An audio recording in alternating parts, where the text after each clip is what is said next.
Hello, I had a request asking me specifically to talk about what's happening with my right hand while I'm tatting. So this is to go with my other beginner videos that explain how to make a ring and how to make a chain and how to make the stitches. But someone wanted to know a bit more specifically what I do with my right hand, what's happening with the thread as I work. So I'm going to start making a ring.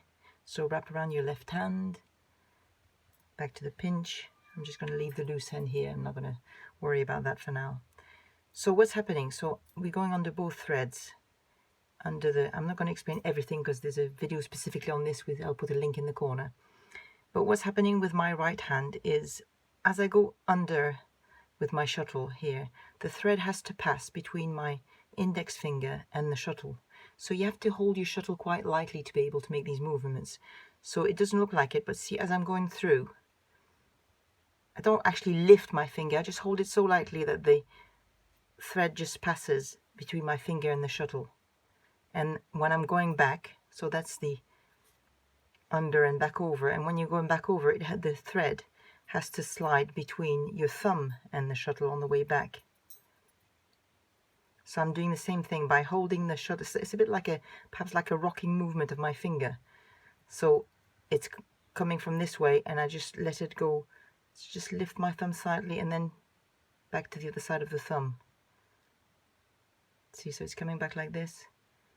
I hope you can see it clearly enough on the video what's happening, and through. So that would be the first half stitch. Oh, my cord is catching in my hook. And then, as we explained before, shuttle cord taut, loosen the tension on your left hand and transfer the knot. So the same when you're coming back, so you're going over under, and what's happening, you see I'm just slightly lifting the edge of my thumb so it goes between the thumb and the shuttle, coming back slightly, just that's what I do, but quickly, so it's not very visible. So it would look like this and like this. So you don't really see it, but I'm just holding the shuttle very gently so that when it's passing through, lift the finger a little bit and sort of grab it on the other side on the way back, just to the edge of my thumb, and then sort of rock my thumb backwards a little bit to let the thread through. And of course the movement is bigger because I'm using big silk cord, but when you're working with a sort of size 20 cotton thread, you know, you hardly feel anything going between. You don't need to move your fingers at all, really. Just hold your shuttle lightly and the thread will go very easily between your fingers and the shuttle. See, so that's with a big thread, and with a fine thread. See, that's a size 20, which I would normally work with. Let's move this out of the way. So you really hardly need to do anything at all with your fingers because it's so fine. It just slides very easily between your finger and the shuttle as you make the movement. So through, under the shuttle, and between your finger and the shuttle again.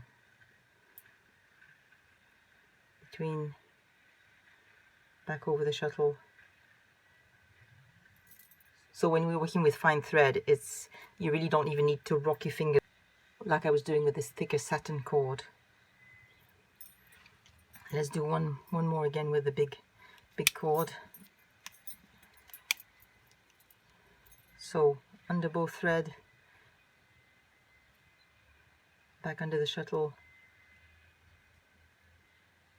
transfer the knot over and between your thumb and shuttle, back over and between your thumb and index finger, transfer and complete the knot. So that's what's happening with the right hand. This is how the thread just slides between all the time between your fingers and the shuttle. I hope this helps. See you next time. Bye bye.